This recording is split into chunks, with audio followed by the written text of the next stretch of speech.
Okay, my name is Gerald Kaendler. I work for Amprion, and here I'm in my function as vice chair of the System Development Committee. So I will talk about planning, about long-term planning. First slide, please.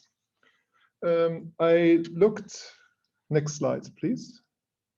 I looked at the papers that were provided by Google, and they used the word regional coupling. And I will, in this short time, look at a few things on scenarios and load modeling, flexibility, and ramping. There's another issue, it's sector coupling, and this will be later on covered by Jan. And when we talk about planning as TSOs, we use the term, we have model about space, time, and sectors. And I will talk about those things now. Next slide, please. I think John said it very nicely.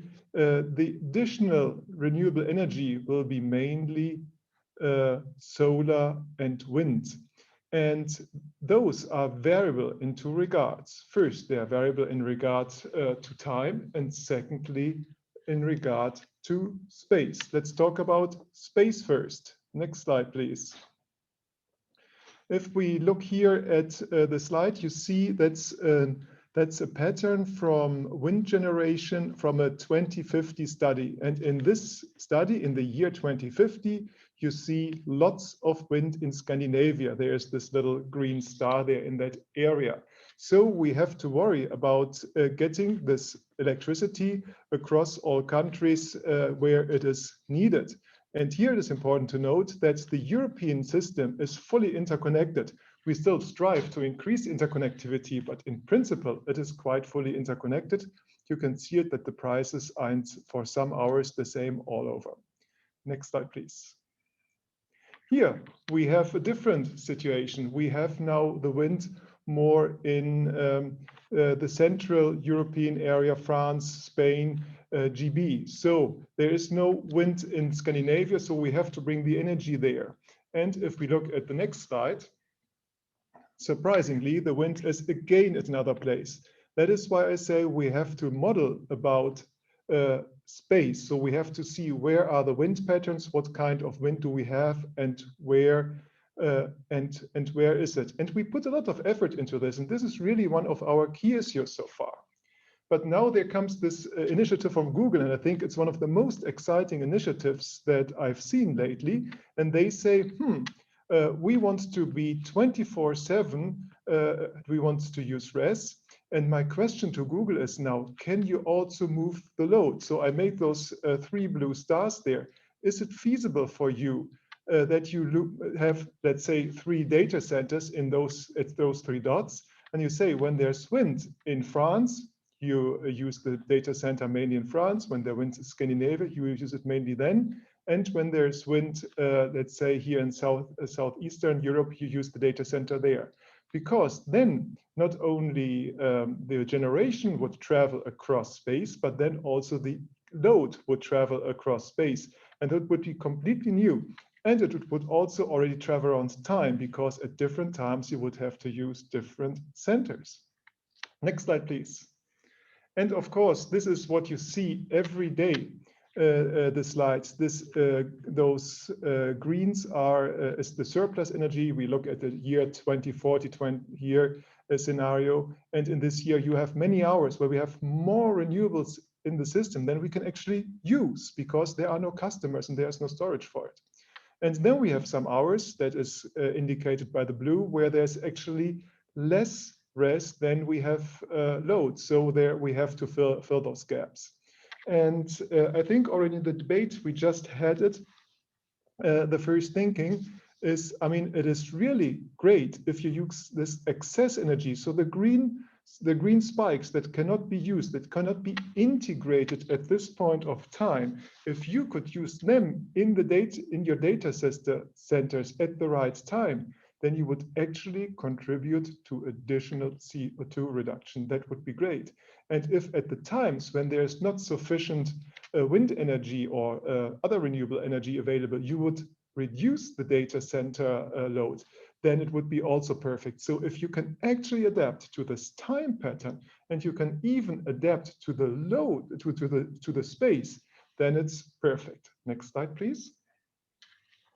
And this is how we, as ENTSO-E, we provide the so-called TYNDP, the 10-year network development plan. And this plan is a European grid plan for all across Europe. And the first and very important step that we do together with ENTSO-E, the Association for Gas, we define the scenarios, and it's always space that we looked at it. So where is the generation located? Where is the load located?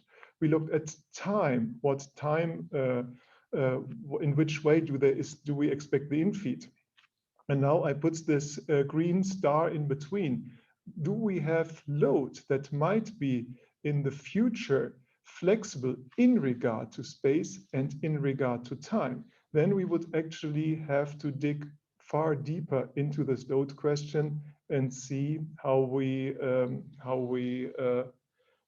model the load. And this is for me one of the very interesting questions.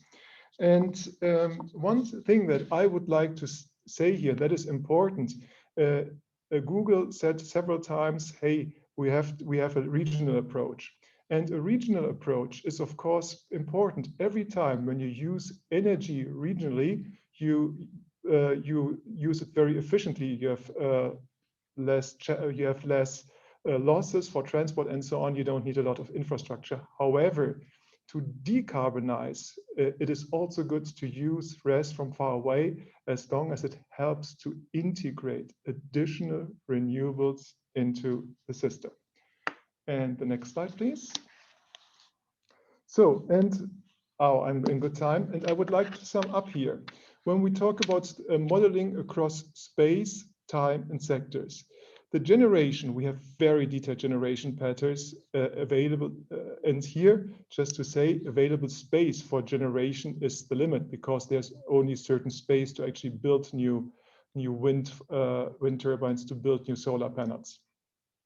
Electrification is a key issue to increase efficiency, and this efficiency will also lead to decarbonization.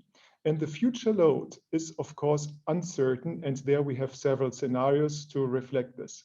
But now let's come back to the load modeling. I think the flexibility of the load is a question. What is the ramping? And this is, from my perspective, a future work area.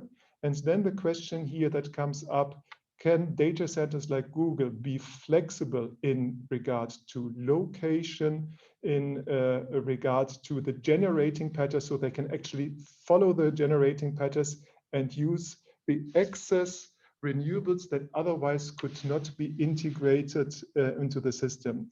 And here, exchange is needed. And when we talk about load flexibility and ramping, and actually, when we talk to data centers, we're already talking about sector coupling, not the traditional sectors like e-mobility or gas, but we're talking about IT as another sector. There we would see sector integration, and the MSPS is the ENTSO-E product for multi-sectorial planning support. And this is where we want to go. And I think Jan will say a few words about this. And here are our key points. Variable RES will be the key issue.